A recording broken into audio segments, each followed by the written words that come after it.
La catégorie X30 Super dans le championnat de Belgique est celle où l'on retrouve l'élite pour les kartings sans boîte de vitesse.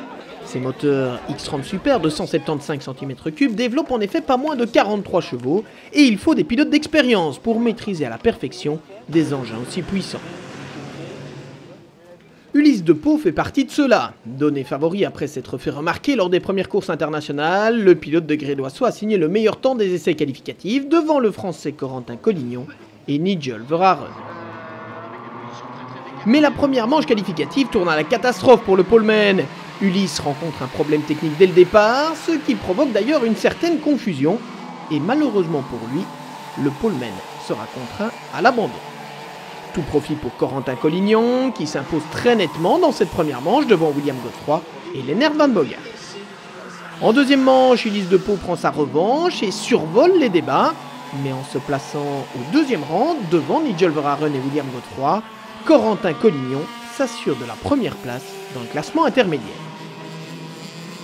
Non seulement le Français marque le plus de points lors de la première attribution pour le championnat, mais en plus, il prend place en pole position pour la finale. Le vice-champion 2016 William Godefroy se place lui aussi en première ligne. Nigel Verhaeren et Lennert Van Bogart sont sur la deuxième ligne et il faut descendre à la 5e place pour retrouver Ulysse de Pau.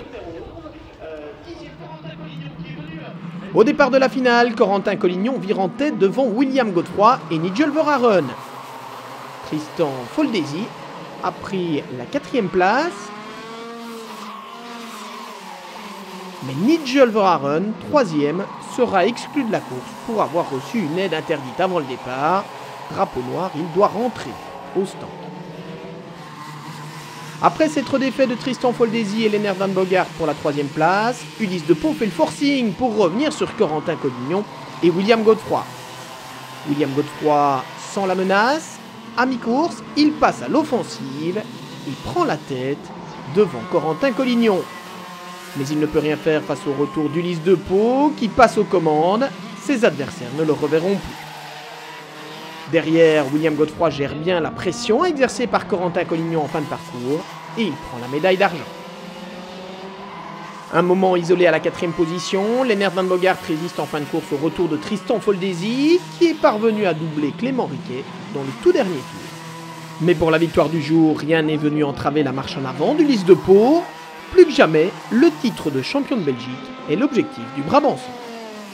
Bah oui, on va essayer, ça fait plusieurs années que je passe juste à côté.